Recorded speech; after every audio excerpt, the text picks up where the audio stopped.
We don't have sovereignty with Starlink. We do have sovereignty with the terrestrial services. We are subject to the mercurial whims of a billionaire who has no interest in New Zealand and no interest in our welfare or anything. He could do what the hell he wants in return for us having his satellites. Yep. The New Zealand Tech Podcast, brought to you by Gorilla Technology, proactive and strategic IT. Greetings and welcome along to the New Zealand Tech Podcast. I'm your host, Paul Spain, and it's a pleasure to have Bill Bennett back in the Podcast New Zealand studios. How are you, Bill? I'm in good shape, Paul. Great to see you. Always nice to have a catch up, and of course, to hear your thoughts and opinions on the New Zealand Tech Podcast. So curious what insights you're going to have for us today. Now, just as a reminder for listeners or any that don't know you, where do you fit into this big wild world of tech and journalism? I'm a journalist. I've been writing about technology since the 80s. Write about business, mainly business technology, not so much the consumer and gaming side, but I can do that if need be. Well, yeah, lots to chat through today.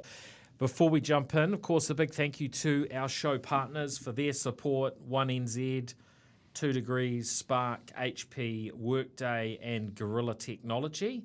Really appreciate what they do in terms of looking after and supporting the tech and innovation ecosystems in New Zealand. Now, first cab off the rank, if you want to call it that. It's been getting a bit of attention out there. Is this move to charge road user charges to every vehicle that gets used on the road going forwards, and be replacing the tax that we pay on our fuel, on our petrol today? Now, in the past, obviously, diesel was sort of covered with that approach, where it was all about the road user charges, our electric vehicles, road user charges, and to make that work, you had to keep a track on your mileage or kilometerage. What's the correct term, Bill? Oh, mileage works, but we have kilometres. We talk about mileage, yeah.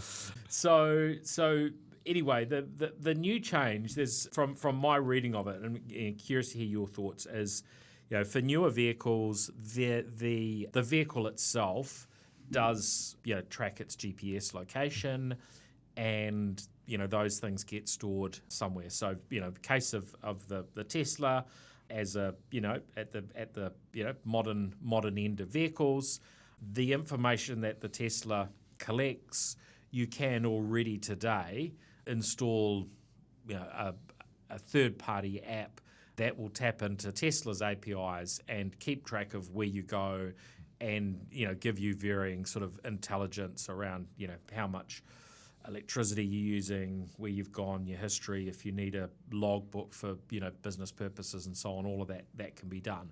You can also go in and turn off some of these types of capabilities as well at a vehicle level, so you get to kind of choose to a degree.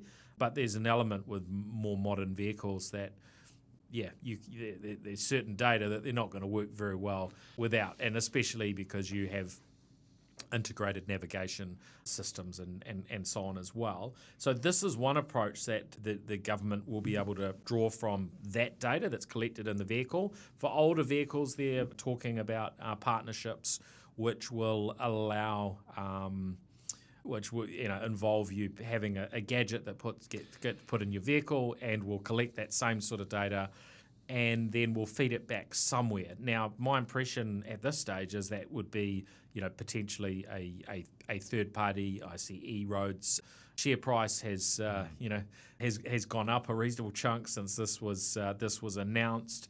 But there are some concerns, I think, in the background. And if we look at some of the manufacturers of these GPS units, and you look at the data leaks there have been, it's insane. You look at the vehicle manufacturers and how well they've been able to keep a cap on their own vehicle data. It's equally as worrying. So what do you think about this whole picture, Bill? Or is it just how the world is now? Yeah, well, before we get into the actual what's going to happen, it strikes me as an unnecessarily complicated way of going about these things. but we've got to pay for the roads somehow. Sure. And if we're going to have a system where for example, you've got congestion charging in the cities, which I know has been talked about for Auckland, then the cameras are going to see where you're going. So, and there are enough cameras watching cars on the roads anyway. So there could be a way that you could charge people for using their cars without necessarily having to go through this entire rigmarole, which strikes me as an overly complicated way. And it's kind of using a technology sledgehammer to crack a nut. I know that the devices aren't going to be very expensive, but there's running costs and overheads and so on. So for every dollar that the government collects in road user charges, it could be spending 20 cents, 25 cents to collect that information. At some point that starts to defeat the object. So I'm concerned that they would start out by looking at something that's overly complicated like that. And that's before we get onto the privacy. And we've heard stories about, for example, coppers using the vehicle databases to let people know where someone's car is, and you can imagine that if there's a woman in a refuge somewhere, there might be someone she doesn't want to know where she is. Yeah. This system will find her quite quickly. There's all kinds of privacy implications that aren't good. In our household, we have an app which, when someone spends some money in a shop, the Westpac app pings up and says, you spent more than usual in the supermarket this time. But the sad thing about that is if my wife goes and buys me a present, I can see that she's been to a shop and bought me a present. Yeah. Right. So, but with the car thing, you're going to get you're going to find out that a car somewhere where someone thinks it shouldn't be. You're going to get that kind of information. So the privacy implications of that are huge. And the other thing which I think is, I just don't think our government has any concept of this is the moment you get into putting these gadgets in here, you're going to have this underworld of gaming the gadgets, of turning them off or making it look like you're not moving the car, or putting some tin foil around it so it can't communicate for a long journey. When those the speed radar things first came in, what's the first thing they had in J car was the speed radar, the radar detectors. They're entering into a technological arms race with at least a certain slice of society that's going to come in with this. So it's all kinds of issues, and I just think it's an unbelievably complex way of solving what could be quite a simple problem. I mean, why don't you just, modern cars have, they tell you how many kilometres the car's driven. You can just log that, So I get a form from the government on today, and it says, what's your mileage on your car? What's your car say the mileage is? Yeah. At 6 months' time, they ask you to fill that in again with the new mileage. Now, I know that people can cheat that, but that can be audited, and it's much, much simpler than having gadgets in cars and multiple systems. Yeah. The suggestion is that relates to, for instance, farmers who, they shouldn't be paying road user tax when they're on farm. But I think you can have some exceptions and mechanisms for dealing with that. Yeah. I landed on a similar thought, Bill, that the odometer reading should or could be the default option. That is largely what gets used, as has been the case traditionally. I guess in my mind, I always look at technology sort of through the lens of what are the upsides, what are the downsides, and every technology is going to land on sort of both sides depending on how we decide to utilize it. Bitcoin, it's like, oh, this is amazing, we can move funds around the world, we don't have to pay intermediaries and so on, and then on the flip side, these things get used for money laundering and criminal activity. So wherever you look, there's going to be that challenge. But I feel as though I've had a bit of a mind shift around some of these things where you look at it, and from the immediate perspective, it's like, oh, that's brilliant. You can do exactly this perfectly. Technology's the perfect solution. But, I think what you say around the complexity, around those privacy risks, we as society now need to start pushing back, and it's not just on things that governments think up to generate revenue. It's on our social media firms who will push the limits as far as they can. The ride-sharing companies Uber, the classic example. They threw out the rule books in every market they went into and just pushed the limits beyond what was legal. Oh, their business model is changing the law. In multiple cases so that they could win market share and be there first. And when they got there, they whacked the prices up. Yeah. Once you're exclusive, right, then you change the rules. And there's this element where when something is successful, the rules just will slowly change over time. So I was talking on TVNZ over the weekend around what Instagram are doing with Instagram Map. And so this is a feature for location sharing, and it allows an individual to share with others exactly where they are, right? And that's in one viewpoint that's that could be really handy for letting a friend know where you are and so on, right? I opened up Instagram and had a look at this. So curious, like, is this good? Is this bad? Let's understand it. The first thing I saw when I went into the chat area on Instagram, and anyone that's listening can do exactly this. If you go into your chat area on Instagram, it will list if people are sharing their location with you.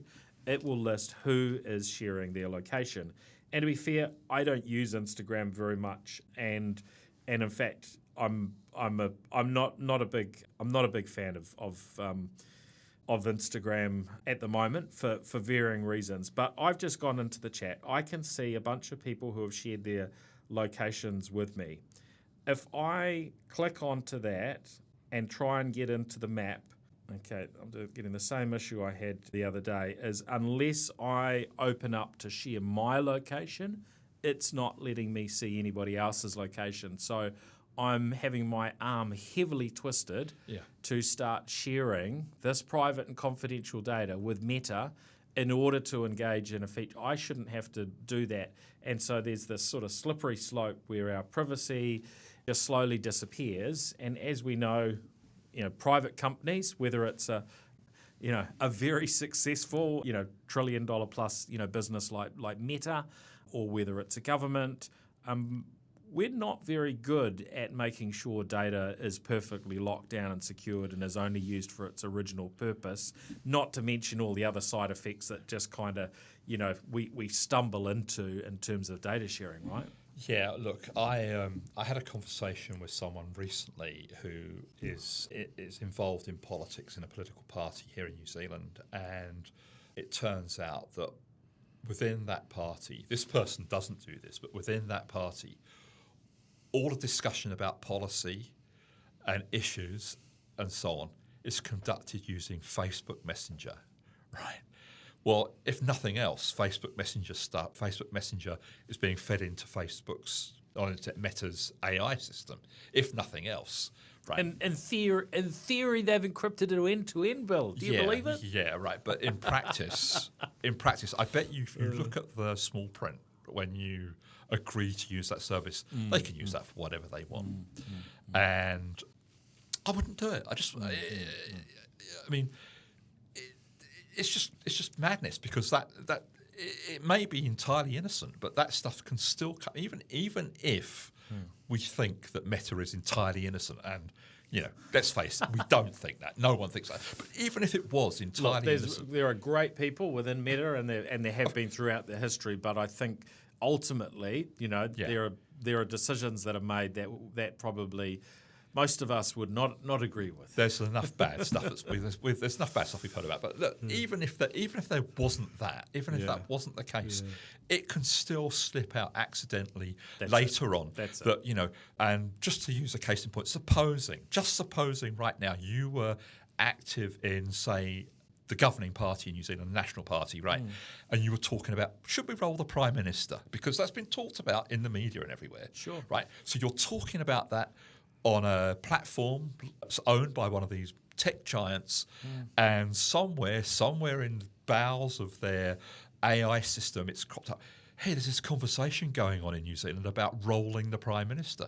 What do we think about that? Do we want him to stay? Do we want to get involved? That's what can happen, and it doesn't necessarily have to be nefarious. It can actually happen with AI that can just pop out of the woodwork from someone querying the AI system. Yeah. So I'm saying that we need to have a mature discussion about everything to do with privacy, and there are people who argue it's all gone. We're all sucked into this, great big monster, and nothing's private anymore. I don't know. I think I would like to be able to go to the ice cream shop without my insurance company knowing that I'm actually eating an ice cream and not green leaves, and changing my life insurance valuation because I've got a bad habit of eating ice cream. That's the kind of thing that can come out of losing your privacy. Yeah, absolutely. There are so many things, and look, for those that sort of look through, history, privacy, freedom of the press, et cetera, you join the dots up and look at some of the regimes where what we take for granted as normal sort of liberties of life, where those things have disappeared or have been restricted in some way. There are always people in society who end up, not getting fair treatment, and it might not necessarily be you or I, but we end up kind of, unleveling the playing field. I think the thing that really woke me up to that was, 10, 20 years ago, people like Hugh Grant were having their phone calls listened to, all their voicemail messages were being listened to by journalists from the news of the world. And they knew everything about what was going on in their lives because they could hear their voice. And I just realised that, that was a kind of a wake-up call for just how extreme this can be. And it can be like that for everyone now because AI can do the monitoring and you just uses trigger words, So. Yeah, I remember a visit that I had to Russia going back probably 25 years ago now. But, these different places that we visit and the different political regimes that are around now or have been in the past.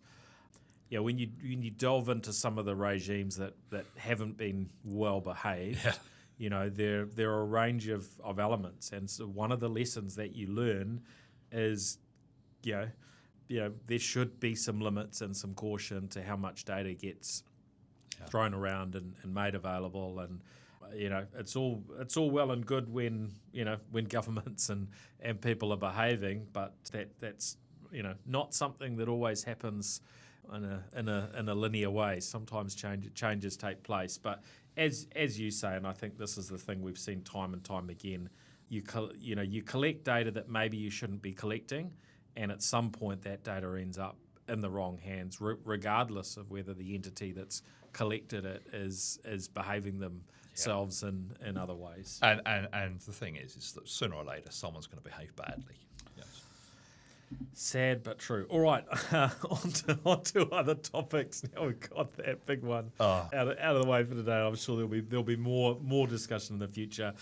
We were talking about Motorola and their handsets in the New Zealand market recently, and I'd been using one of the Motorola handsets, or a few of them actually, to get a little bit of a handle on them recently.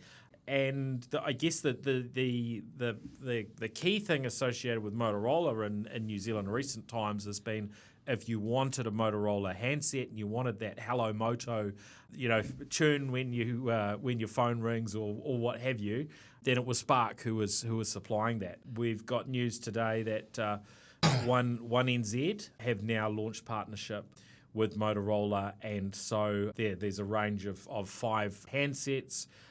From their foldable Moto Razr 60, which is entering the New Zealand market at just under $1,400. So that competes with the Z Flip 7 from Samsung, but is a more value conscious offering. So it's not exactly the same in terms of thinness and sleekness, but it gives a bit more choice in the market, and then a range of other handsets down to the Moto G05. So a bunch of new phones coming into the market, and some good competition to have. Of course, Motorola is Lenovo now. That's right. They're part of Lenovo, so it's a Chinese company, but they're very much their roots are very much not. American and so on, right? The thing I hope that happens here is that if I go back, say, 10 years, there were perhaps half a dozen plausible brands to buy a phone from. Realistically now, you've got Apple, Samsung, maybe Oppo for some people, and really that's about it. I mean, Motorola's been here, only been back in the country for about a year now, I think, and I haven't heard a lot of noise. I mean, I'm not going to say this is the first time I've heard of them in a year, but I think it's pretty close to the first time I've heard of it in a year. But I would really like it to be a bit more competition. We want. What we need in New Zealand is more phone brands and more supermarkets. Well, I think that there's a balancing act here, Bill. I'd disagree a little bit in that I think, what we've learned, or what my opinion is that competition is good, but if we look at the differences between the brands, if a brand is too small, then it lacks the funds for research and development and delivering good updates and things like that. So the challenge I had with the Motorola handsets that I've spent time with is the regularity of the updates they're getting and the length of time they get those updates for. So if I look at the Samsung Z Flip 7.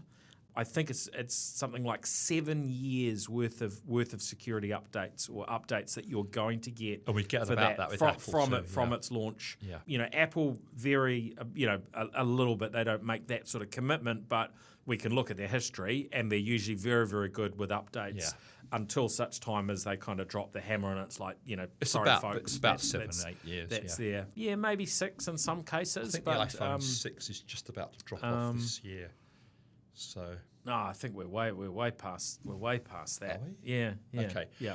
I know that. You can't. So there is that consideration, and so there are challenges, and the sort of smaller the brand or the smaller their presence in New Zealand, then potentially other challenges. Now, one thing that did stand out to me is that all of the Motorola's that 1NZ or that are being launched in this 1NZ partnership immediately approved or supporting the satellite texting capability from their Starlink SpaceX partnership. So I think as you say, it's good to have the competition. I'm not sure what the right number is in terms of brands, but I think overall it's good, right? I can give you some insight into that. I'm not saying this is the definitive answer, but look, 2 is a duopoly, and that's not enough, right? Yep. 3 is good, but it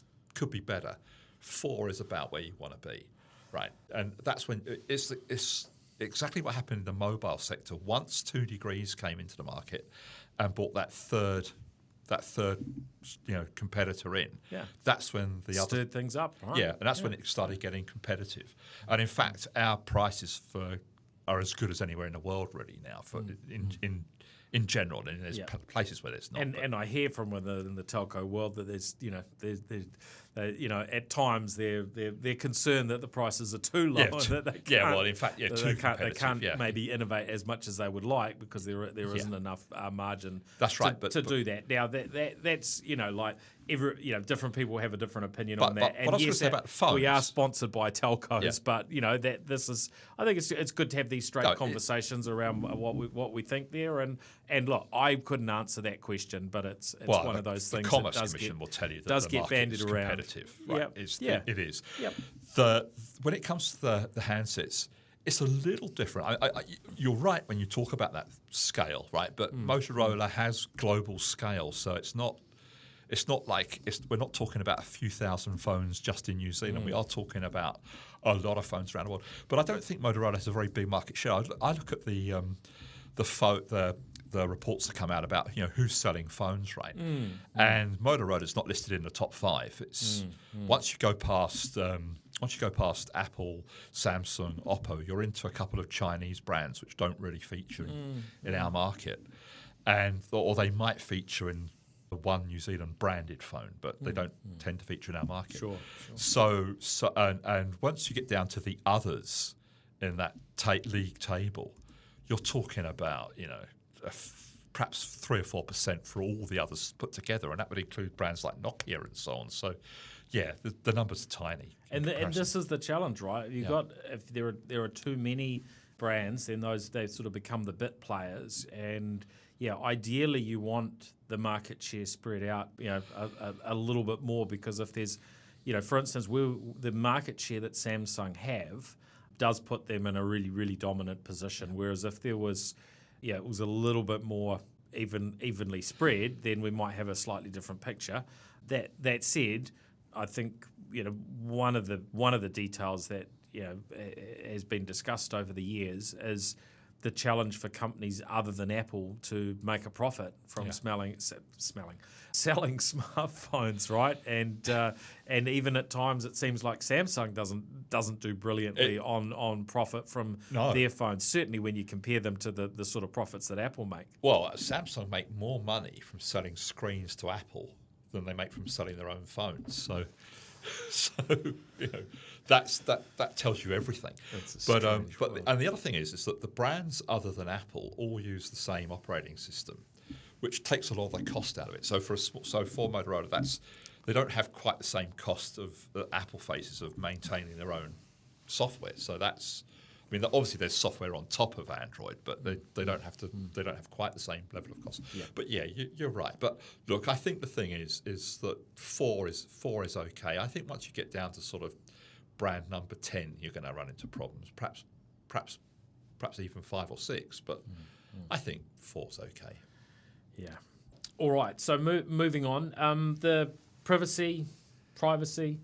Anyway, New Zealand's, I'm going to call him the Privacy Commissioner, has introduced or is introducing a binding code regulating biometric data use.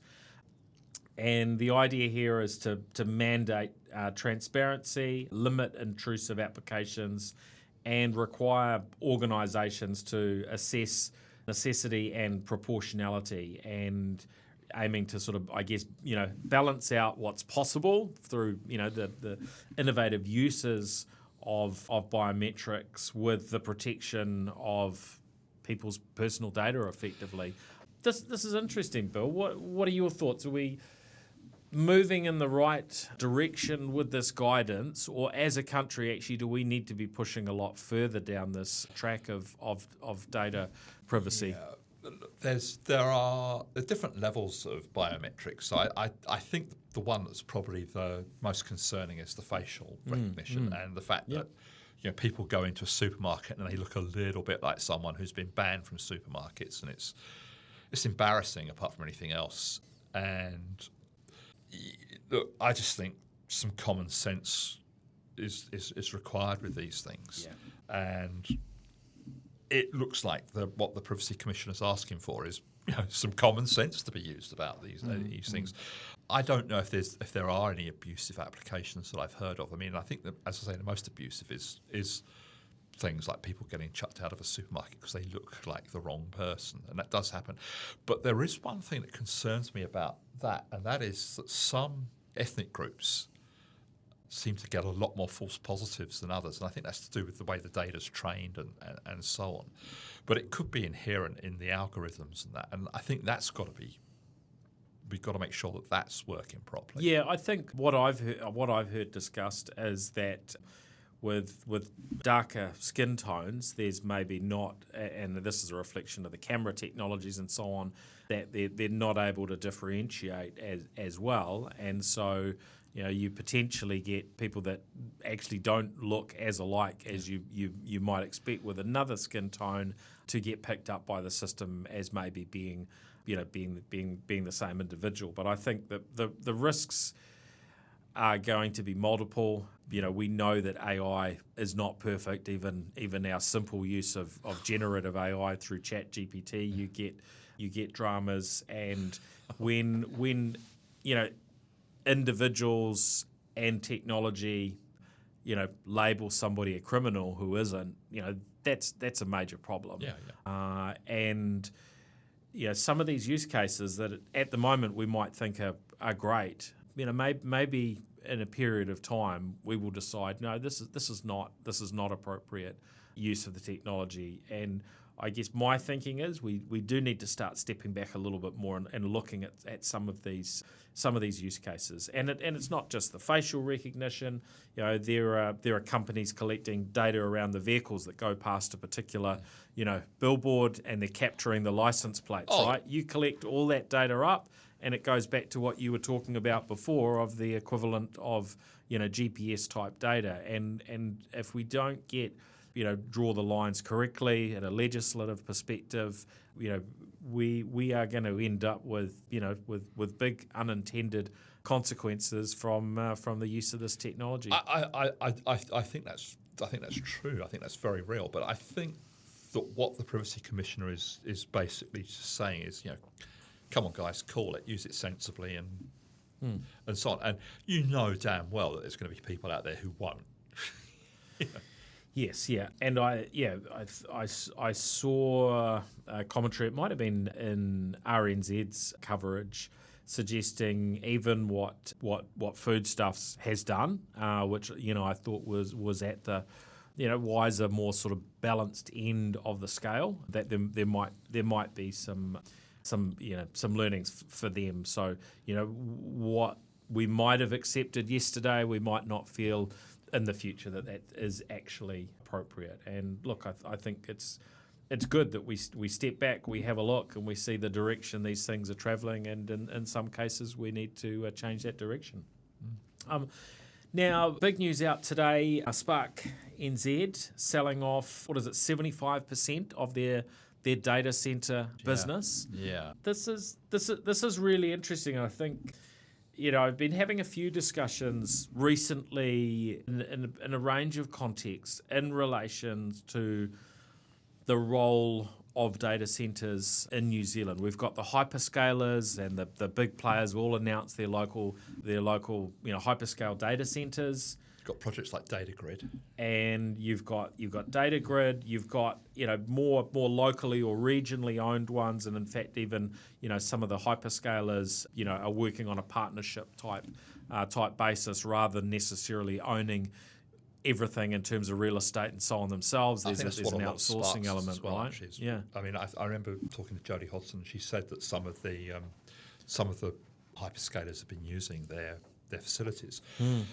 Look, the thing about the data center business is that it's huge, but it's not particularly high margin business. And if you think back to when Spark demerged from Chorus, or Chorus demerged from Spark, probably is a better way of putting it, it looked like Spark was going to be handling the higher margin business. They got into things like Spark Sport and there's a business called Meta which does development work, and there's Curious and so on. These things are all meant to be higher margin businesses, and digital services businesses. They haven't really been. I mean, they've not always worked, right? They've not been sort of dreadful. It's just that getting those higher digital margins has proved harder than it might have looked at the time of demerger. And the one area where they had seemed to be making real progress was with data centers. But the problem with data centers is the amount of capital that they require is huge. And investors start to get nervous about getting a return on you're putting in huge amounts of money. It's quite possible that the announced projects, data center projects in New Zealand, are probably more than we actually require as a nation.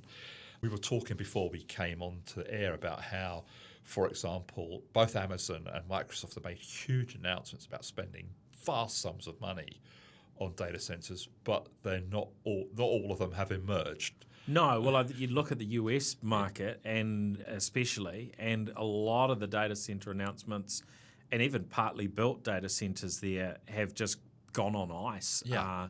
and this has been going on for months, maybe over a year now. So you do sort of start to get a little bit curious around how this particular area stacks up. Well, the thing is that there is a demand. There clearly is a demand for cloud services that you'd get from these places, but there's matching the supply and demand is not easy. It's not for the faint-hearted, and it's risky. There's an element of risk with building these things. It looks like Spark has done yet another sort of return to its core, its focus, its business focus. The thing that bothers me about this is that when Spark sold its tower network, the talk at the time was that money would be invested in building, some of that money would be invested in building data centers. I think what we're seeing is Spark still really it's got a path to navigate through its sort of future from where it was when it demerged, which was about 10 years ago now. In fact, more than 10 years ago now. It's about 15 years ago now. Yes. It still isn't clear where it's going long term. I think there's a kind of destination in sight, but it's not crystal clear. Whereas the other two telcos here have a much clearer picture of where they want to be. And I think that part of that's to do with Spark's scale. It was a much larger organisation, and it had more irons in more fires, and it's been putting some new ones in and pulling some out. It's not an easy business, No, is it's it, Bill? not an easy business, I no. think, we have to acknowledge today that I guess every business is always at risk of disruption from new technologies and changes, and just because a business has been very successful in the past or has a big scale, that doesn't necessarily tell you where it's going to be 5 or 10 years out. And this is kind of part of what a modern a modern enterprise needs to do, is to be experimenting, be looking at the new opportunities. But of course, as we know with startups, not everything comes off. And this has probably been part of the challenge for them recently, is that not everything that they've chosen to get into ends up working out well. But I think it's important for New Zealand as a country that that these big entities that are critical to the country, that they do keep innovating and re-looking at things. And I guess this move of selling off some of the data center business is part of a chance for them to refocus and maybe move investment around. There's some areas. I mean, they've been quite successful with their IoT business, for example, but and you don't hear a huge amount about that. And part of being the kind of the big dominant player is everyone else is always gunning for your market share in if something one works, form or something another, works, right? everyone does it. Yeah. So everyone's looking and everyone's coming after you. So it's a challenging space to be. Well, it actually, on that note, it probably is time to have someone from Spark back on New Zealand Tech Podcast and hear some of the things, because there's always so much innovation going on. But it is a tough market out there right now. Tough. Both locally and internationally. So we don't expect amazing things really out of many too many companies and at I the think we moment. sometimes do expect too much of some of our big tech firms as well. All right, so there's all sorts of places we could probably go on that discussion, and data centers and how many do we need or don't we need in New Zealand? How important is it to have the hyperscalers? I will say I'm very pleased that Microsoft have got their data center business running in New Zealand. I think that's really good for us, and I am hopeful that the others will come through. AWS and Google, but I guess it's a wait and see. And look, if you had asked me before Microsoft or AWS made their announcements, We go back 10 years and ask me if we were likely to see data centres from those companies in New Zealand. I'm not sure it was something that I was expecting would necessarily happen. If you ever. go back 10 years, the thinking was that companies like Datacom and Spark and so on would have some facility for those hyperscalers to serve their customers in New Zealand from locally. So, which I think has happened as well. Yeah. Now, we're coming down to the wire, Bill. There's a lot more we could delve into. One thing that caught my attention, and you said this has been going on for a while when we chatted earlier. I just saw this coming through online. Folks were talking about, in some cases, SpaceX charging a US $1,000 demand surcharge for those wanting to sign up for Starlink. So, if you're trying to get it in an area that's already, I guess, got a level of congestion, then their way of turning down the congestion and turning up their profits is a surcharge, which I guess if we would put that in New Zealand dollar terms, somewhere between $1,500 and $2,000, depending on whether there's GST and so on in there. Now, I'm not aware of this happening anywhere in New Zealand, but if anyone does come across it, please let us know to keep us in the loop. Now, this is something I know quite a bit about. Right, the thing about Starlink is that although it's built as a global network, and it is a global network. I mean, it's got customers all over the world. Yeah, the density of their customers is particularly high in parts of the US, right? So, I mean, I can't tell you the exact numbers because it's constantly changing, but at one point, I think 25% of all Starlink's customers were in a relatively small part of the USA mainland, right? So in those areas, it's congested because one of the things we tend to lose sight of in New Zealand is the US has actually got rubbish broadband compared with us. I mean, if you're in a small town in New Zealand, if your town's got traffic lights, you've got fibre, right? if you're in a small town in Midwest or Arizona or somewhere, you don't. You've got rubbish broadband. So Starlink is much more filling the gap in parts of the US than it is here, and it's so popular that it's congested, and as they chuck up more satellites, that goes. But it's the demand can be greater than the supply. What traditionally carriers have done is they've done things like they've put data caps in, or maybe they shape the traffic so that it's so you get less traffic, lower speeds or whatever. But they don't seem to be doing that. They think they can do this business of charging fees. The thing is that as of last week, Amazon is now talking about when Project Cooper will be live, right? And it's going to be live in Australia from the middle of next year. So we're talking about 11 months, maybe 10 months out. Be live there, and they said that it will be live in other parts of the world earlier than that. There should be, if the launches go to plan, there should be enough satellites in orbit for services to start in December.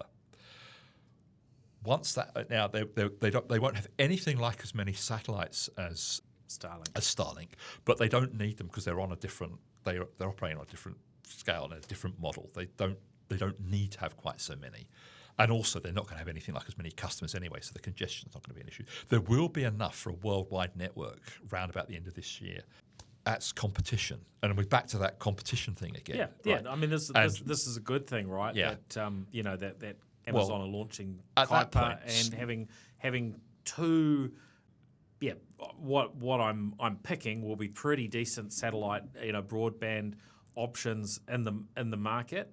In the near future, probably more in the slightly longer future. It's going to be very interesting to see how that plays out, and what is the impact on our New Zealand telcos when there's even more pressure on those sort of prices. Now, look, I think Kuiper is going to probably move a whole lot slower than Starlink. They have announced for Australia the NBN Co, which of course is the national broadband network who have been through their ups and downs and their challenges over the last decade or so. But having that deal in place means that it's going to get marketed, probably really well in the Australian market, because this is the entity that effectively provides the underlying pipes for most internet connectivity in the Australian market. From my knowledge, you know that a bit better than me. Yeah, well, it's the wholesale. It's a state-owned wholesaler. It's pretty much like Chorus, except it's still government-owned, and it's like Chorus and the other fibre companies, and then some, because it does other services. There's a couple of things here, right? One is that Amazon's model is more about partnering with deals like this. So do you think, Bill, that we're going to see? And we've already seen this to some degree, but we don't see much of it. Is the likes of Spark, the likes of 2 Degrees, the likes of 1NZ, offering behind the scenes, if you look closely enough, or utilising elements of Starlink, right, where they find it appropriate. Do you think we're going to see Amazon Kuiper under a different name from all of those telcos in the New Zealand market pretty My swiftly? understanding is they'll be selling direct and through partners. So in Australia, you'll be able to go direct to Amazon, or you'll be able to go through your not NBN Co, but through a reseller. Yeah. And look, one has that arrangement with Starlink, right? And I think you can draw the conclusion from that someone else might have a relationship with Amazon. I'm not sure. I mean, I haven't heard anything concrete, but I know that they're all talking. And I think we will see that, yes. But I think the other thing is that there will be price pressure on Starlink. But what more than that, they won't be able to get away with things like $1,000 congestion charge anymore once those other satellites are up. Well, I don't know, because if both networks are congested and they've got different models and different pricing, because you go and try and find an Uber today and it's a busy time, then you've got crazy prices from Uber, you've got crazy prices from the competitors, right? So I don't know. I'm curious. Okay, one question, and we're not giving financial advice here, or certainly not any personalised financial advice, but if I were a shareholder in a company who was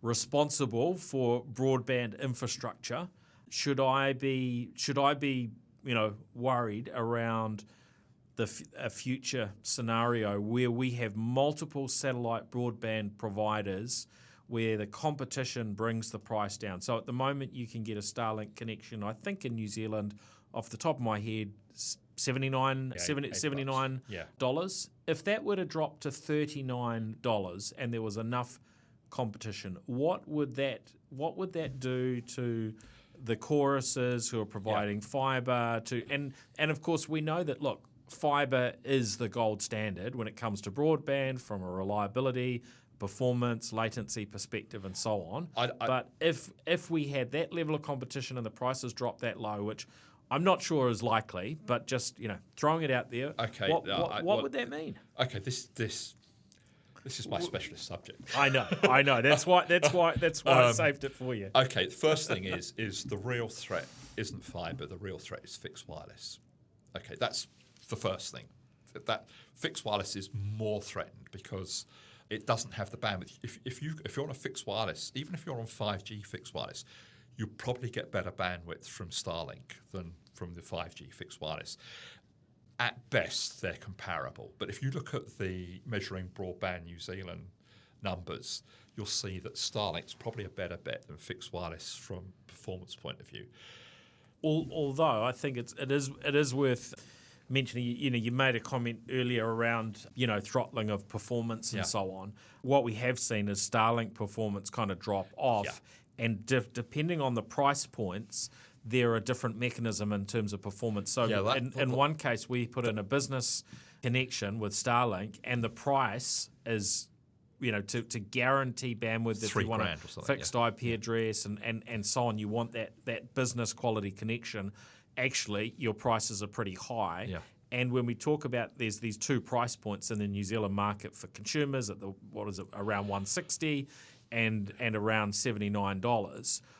At the moment, a lot of people would find very little difference between the two. But I think what will happen at the lower price points is you're going to see the quality, the performance, and so on. That's going to drop off. So we're not talking about apples to apples comparisons we're not here, right? I think they've changed the name of it now, but when it first came in, it was called the deprioritized account, right? Which tells you everything.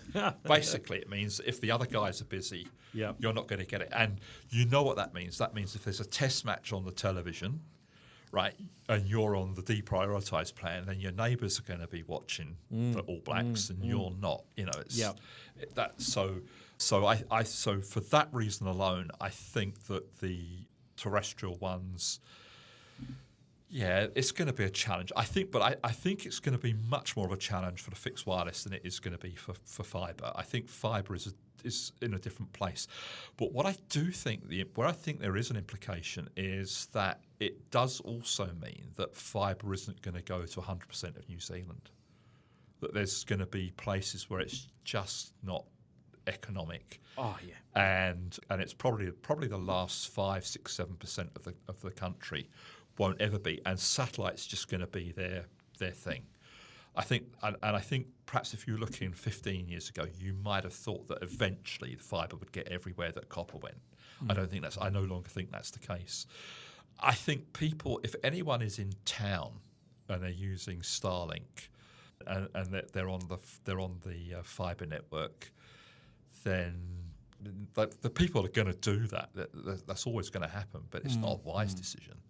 I mean, I don't know if you were aware, but a couple of weeks ago, Starlink was out for a few hours as well. Yeah, it was a significant outage, and that's something. Well, Brett Roberts and I, discussed that, and a lot of people could be massively impacted if SpaceX don't get a head around and solve that type of an issue. Now, I'm sure they're going to be working really hard. There's another issue as well, and it's this, right? The economics of it is that SpaceX is now making a profit, right, at the prices at the price structure it's got today. But it's always going to be more expensive to run a satellite network, because if you're running fibre network, once the fibre's down, that's down for 100 years, right? Satellites, in theory, they can last 8 years. In practice, they're lasting about 3.5. That's what's, you've got to keep throwing more ones up there. So and every time and there's a problem with there's not enough launch slots to get all the satellites up.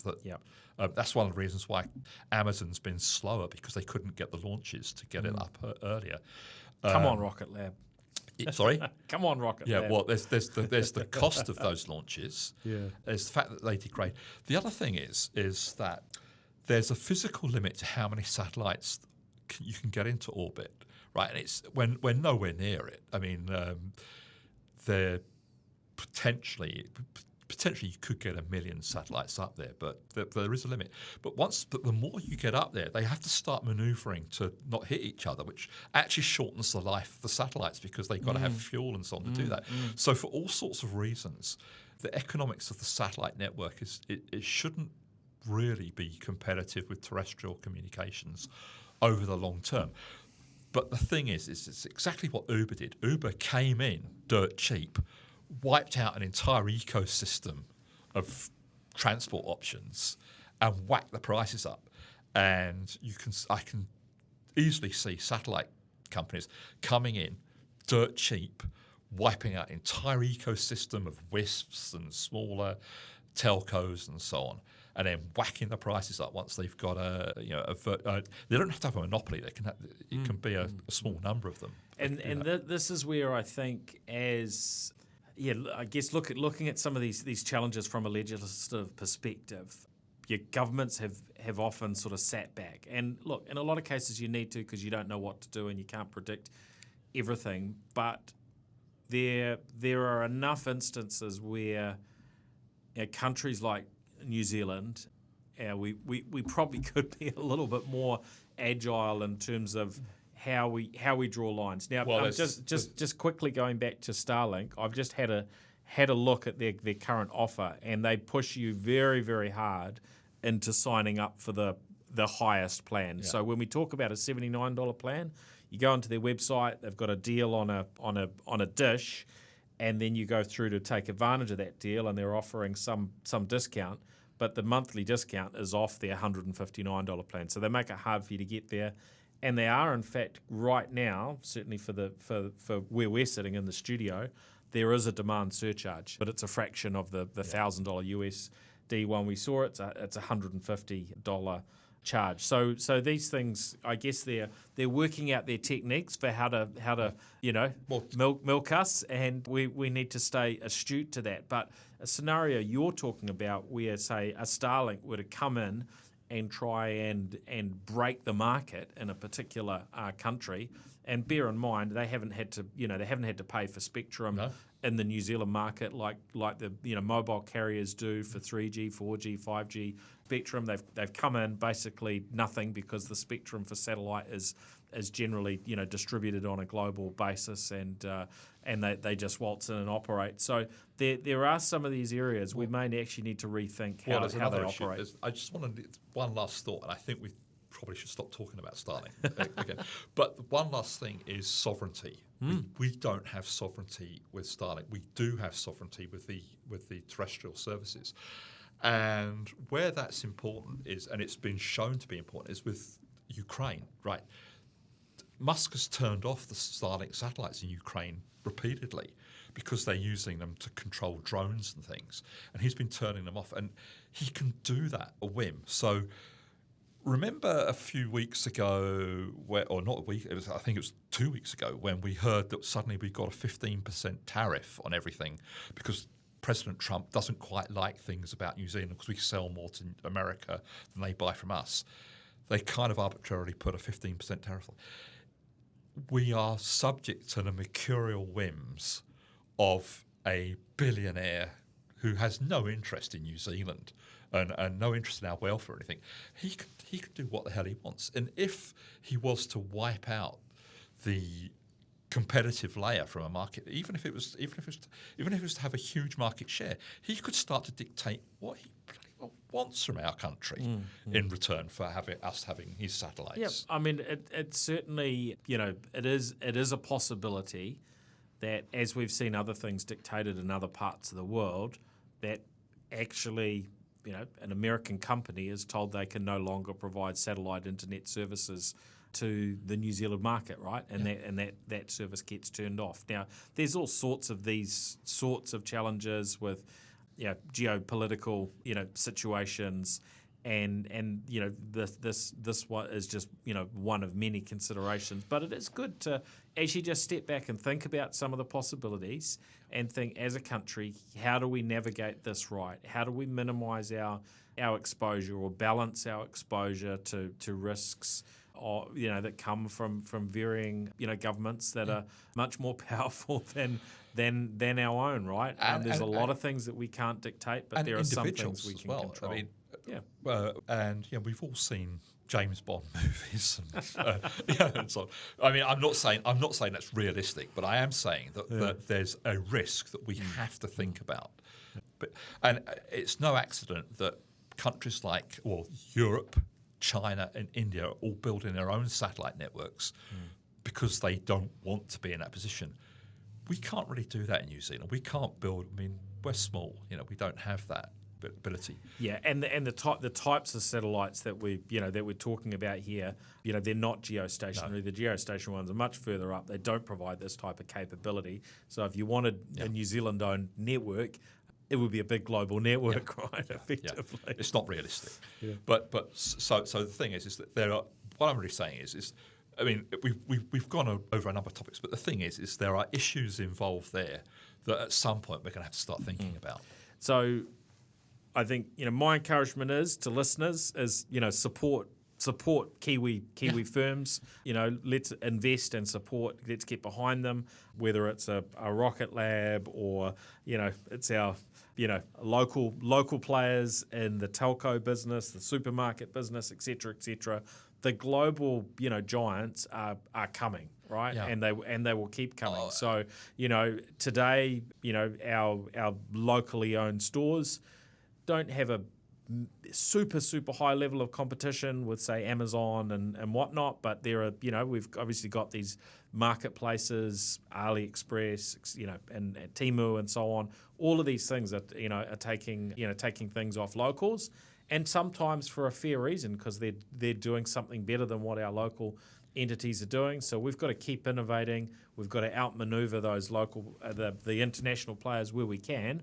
But there is also a reality in that, many of those companies will keep growing and will, ultimately do very, very well in our market. Some of our local companies, won't be around for forever too. But we at least get to be part of that decision. That's right. The one last, I know I said one last thing before, but one last thing I think I really want to make clear is that there are going to be people where Starlink is your only option, and that's fine. If that's the case, that's fine. But if it's not your only option, then I think you need to think carefully about whether that's the one, whether you want to put all your eggs in that basket. Yes, something good to ponder. Well, thank you, Bill. Always a pleasure to catch up and to delve into some of these discussions with you. We've got into some pretty interesting and deep ones on this occasion, which I've really enjoyed. Obviously, there's a lot more happening on the tech front globally, and we'll be picking up again on some of those other topics on our next episode next week. So thank you, everyone, for joining and listening in to the NZ Tech Podcast today. Of course, a big thank you to our show partners, Workday, Gorilla Technology, HP, Spark, 2 Degrees, and 1NZ. We will, of course, be back again with you next week. And feel free to drop us a message if you've got ideas for folks who we should be chatting to on the show, or topics that you'd like to hear us delve into. Thank you, Bill. You're welcome. The New Zealand Tech Podcast, brought to you by Gorilla Technology, proactive and strategic IT.